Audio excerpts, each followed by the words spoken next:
ಬೇಕು ಬೇಕೇ ಬೇಕು ಬೇಕೇ ಬೇಕು ಬೇಕೇ ಬೇಕು ಬೇಕೇ ಬೇಕು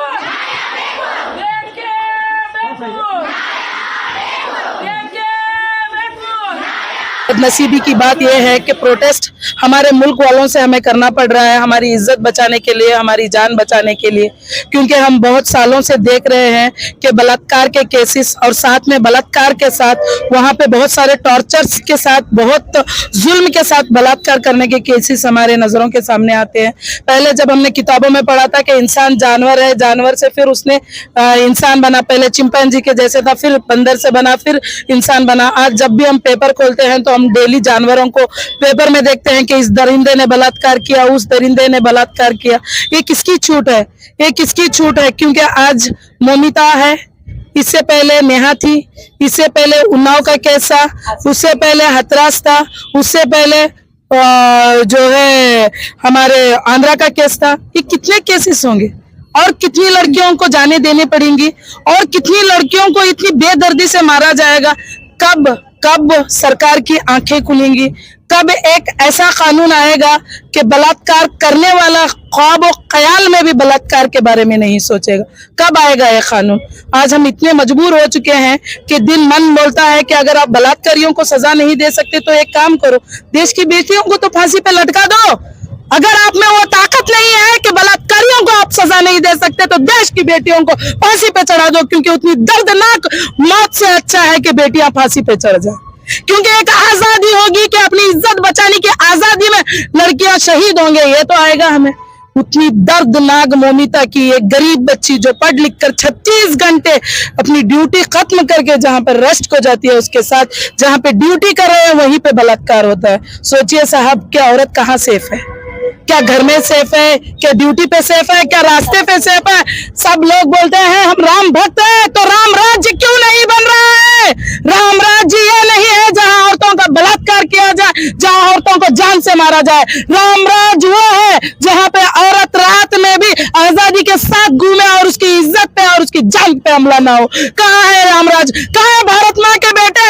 आज भारत माँ को नंगा किया जा रहा है, आज भारत माँ की बेटियों के साथ बलात्कार किया जा रहा है। क्या भारत माँ इससे खुश होगी? कहाँ गए भारत माँ के बेटे? क्यों नहीं निकल रहे हैं? हमने इतने दिनों से देखा, उन्नाव का केस हो गया, हथरास का केस हो गया, मीडिया में आया, फिर खामोश, आज फिर मोमिता, और फिर नेक्स्ट किसकी बारी है? कब सरकार अपनी आंखें खोलेगी? कब सरकार एक ऐसा कानून लाएगी जहां पे औरत हिम्मत से जी सकेगी? आज जो एक कॉलेज जो इसमें हॉस्पिटल में हुआ है, कितने ही माँ बाप होंगे जो अपनी बच्चियों को अपने कॉलेज छोड़ा के नहीं, कॉलेज की जरूरत नहीं है, पढ़ाई की जरूरत नहीं है, घर में बैठ जाओ। कितने लोगों ने बोला होगा? अगर गरीबों के किसी ने बलात्कार किया होता तो शायद उसे फांसी लटका देते। यहाँ पे बड़े बड़े लोग हैं, बड़े बड़े नेता हैं, बड़े बड़े डिपार्टमेंट हैं, तो उनके पास एक चादर है पैसों वाली, उस पैसों वाली चादर से जितने भी गुनाह है वो गुनाह छुप जाएंगे। लेकिन गरीब की जान गई, क्या वापस लाके देंगे? जो दर्द मोमिता को हुआ है, क्या वो दर्द वापस लाके देंगे? जो दर्द उसके माँ बाप को हुआ है, क्या वो दर्द वापस लाके देंगे? हम गुजारिश करते हैं सरकार से कि जिस बेरहमी से मोमिता का कत्ल हुआ है, वही बेरहमी से आपको अपराधियों को सजा देनी होगी, लोगों के रोंगटे खड़ा करने होंगे।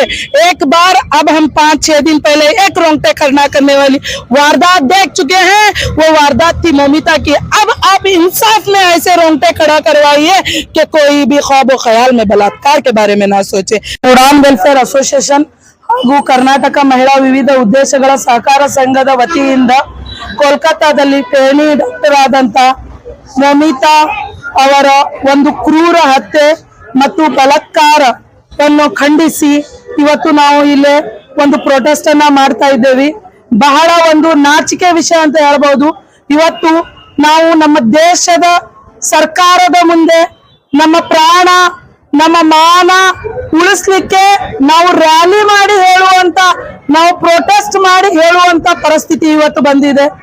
ನಮ್ಮ ಸೈನಿಕರು ತನ್ನ ಪ್ರಾಣ ಎಡವಿಟ್ಟು ಅಲ್ಲಿ ಬಾರ್ಡರ್ ಮೇಲೆ ಜನರಿಗೆ ಕಾಯ್ತಾ ಇದ್ದಾರೆ। ಇಲ್ಲಿ ದೇಶದಲ್ಲಿ ಇರುವಂತ ರಾಕ್ಷಸರಿಗೆ ಸರ್ಕಾರ ಒಂದು ಶಿಕ್ಷೆ ಕೊಡ್ಲಿಕ್ಕೆ ಆಗ್ತಾ ಇಲ್ಲ। ಯಾವಾಗ ಆಸಿಫಾ, ಹತ್ರಾಸ್, ನಿರ್ಭಯ, ಉನ್ನಾವ್ ಈ ಎಲ್ಲ ಘಟನೆ ಆದಾಗ ಒಂದು ಜಾರಿ ಮಾಡಿ ಆವಾಗಲೇ ಒಂದು ಕಠಿಣ ಶಿಕ್ಷೆಯನ್ನ ಕೊಟ್ಟಿದ್ರೆ ಬಹುಶಃ ಇವತ್ತು ಮೋಮಿತಾ ಸಾಯ್ತಿದ್ದಿಲ್ಲ, ಬಹುಶಃ ಇವತ್ತು ಮೋಮಿತಾದ ಬಲಾತ್ಕಾರ ಆಗ್ತಿದ್ದಿಲ್ಲ. ಯಾಕೆ ಸರ್ಕಾರ ಕಣ್ಣು ಮುಚ್ಕೊಂಡು ಕುಂತಿದೆ?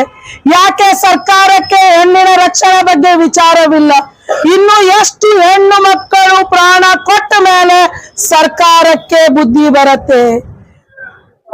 ಚಿಕ್ಕ ಮಕ್ಕಳನ್ನ ನೋಡ್ತಾ ಇಲ್ಲ. 6 ವರ್ಷದ ಆಸಿಫಾ ರೇಪ್ ಆಗತ್ತೆ, 80 ವರ್ಷದ ಒಂದು ವಯಸ್ಕರ ರೇಪ್ ಆಗತ್ತೆ. ಭಾರತ ಮಾತೆಯ ಮಕ್ಕಳು ಅಂತೇಳಿ ಹೆಮ್ಮೆಯಿಂದ ಎದೆ ತಟ್ಟಿ ಹೇಳುವವರು ಎಲ್ಲ ಹೋಗಿದ್ದಾರೆ ತಿಳಿತಾ ಇಲ್ಲ. ಭಾರತ ಮಾತೆಯನ್ನು ಇವತ್ತು ನಗ್ನ ಮಾಡಿದ್ದಾರೆ, ಅದನ್ನ ನೋಡೋರು ಯಾರು ಇಲ್ವಾ? ಭಾರತ ಮಾತೆಗೆ 15 ಆಗಸ್ಟ್, 2 ಅಕ್ಟೋಬರ್, 26 ಜನವರಿಗೆ ಅಷ್ಟೇ ನೆನಪು ಮಾಡ್ಬೇಕಾ? ಇವತ್ತು ಭಾರತ ಮಾತೆ ಹೆಣ್ಮಕ್ಳು ಎಲ್ಲರೂ ಇಷ್ಟು ಕೆಟ್ಟ ಪರಿಸ್ಥಿತಿಯಲ್ಲಿ ಇದ್ರೆ ಯಾಕೆ ಕಠಿಣ ಶಿಕ್ಷೆ ಇಲ್ಲ? ಹೇಗೆ ಚೈನಾದಲ್ಲಿ ಬಲಾತ್ಕಾರ ಮಾಡಿದ್ರೆ ಗುಂಡೇಟು ಇಟ್ಟು ಕೊಲ್ಲುತ್ತಾರೆ, ಹೇಗೆ ಸೌದಿ ಅರಬದಲ್ಲಿ ಬಲಾತ್ಕಾರ ಮಾಡಿದ್ರೆ ಕತ್ತನ್ನ ಕೊಯ್ತಾರೆ, ಆ ತರ ಒಂದು ಸ್ಟ್ರಿಕ್ಟ್ ರೂಲ್ಸ್ ಭಾರತ ದೇಶದಲ್ಲಿ ಯಾಕೆ ಇಲ್ಲ? ಮೊದ್ಲಿನ ಕಾಲದಲ್ಲಿ ನಾವು ನೋಡ್ತಿದ್ವಿ ಪ್ರಾಣಿಯಿಂದ ಮಾನವ ಆದ ಅಂತೇಳಿ. ಇವತ್ತು ಪೇಪರ್ ತೆಗೆದು ನೋಡಿದ್ರೆ ದಿವಸ ಒಂದು ಪ್ರಾಣಿ ಕಾಣಿಸ್ತಾನೆ ನಮ್ಗೆ, ಯಾಕಂದ್ರೆ ಅಲ್ಲೇ ಬಲಾತ್ಕಾರ ಆಯ್ತು, ಇಲ್ಲೇ ಬಲಾತ್ಕಾರ ಆಯ್ತು. ಇಂಥ ಪ್ರಾಣಿಗೆ ಕಂಟ್ರೋಲ್ದಲ್ಲಿ ಇಟ್ಕೊಳ್ಳಿಕ್ಕೆ ಆಗ್ಲಿಲ್ಲ ಅಂದ್ರೆ ಸರ್ಕಾರವೇ ಆಗ್ಬೇಕು, ಸಿಸ್ಟಮ್ ಅವರೇ ಆಗ್ಬೇಕು. ಒಂದು ಹೆಣ್ಣಿನ ಮಾನ ಮರ್ಯಾದೆ ಉಳಿಸಕ್ಕಾಗಿಲ್ಲ. ಇವತ್ತು ಮೋಮಿತಾ ಒಂದು ಬಡ ಕುಟುಂಬದ ಹೆಣ್ಣು, ಇವತ್ತು ಅವಳು ಸತ್ತಿದ್ದಾಳೆ, ಅದಕ್ಕೆ ಅಕ್ಕಿ ಅಷ್ಟು ಕೆಟ್ಟ ರೀತಿಯಿಂದ ಒಂದು ಮರಣ ಹೊಂದಿದ್ದಾಳೆ. ಯಾಕೆ ಯಾರಿಗೂ ಕೆಟ್ಟ ಅನಿಸ್ತಾ ಇಲ್ವಾ? ಅದೇ ಯಾವ್ದಾದ್ರು ಒಂದು ದೊಡ್ಡ ಮಿನಿಸ್ಟರ್ ಇಲ್ಲ ಅಂದ್ರೆ ಯಾವ್ದಾದ್ರು ದೊಡ್ಡ ರಾಜಕಾರಣಿ ಮಗಳು ಹೋಗಿದ್ರೆ ಇದು ಚೇಂಜ್ ಆಗ್ಬಿಡ್ತಿದ್ವಲ್ಲ. ಎಷ್ಟೋ ಸ್ಟ್ರೈಕ್ಸ್ ಆಗ್ತಿತ್ತು, ಎಷ್ಟು ದಂಗೆ ಆಗ್ತಿದ್ವು, ಏನಾಗ್ತಿದ್ವು ಗೊತ್ತಿಲ್ಲ. ಇವತ್ತು ಒಂದು ಬಡ ಫ್ಯಾಮಿಲಿ ಕುಟುಂಬದ ಹೆಣ್ಣು ಸತ್ತಿದ್ದಾಳೆ ಅಂತ ಯಾರಿಗೂ ವಿಚಾರವಿಲ್ವಾ?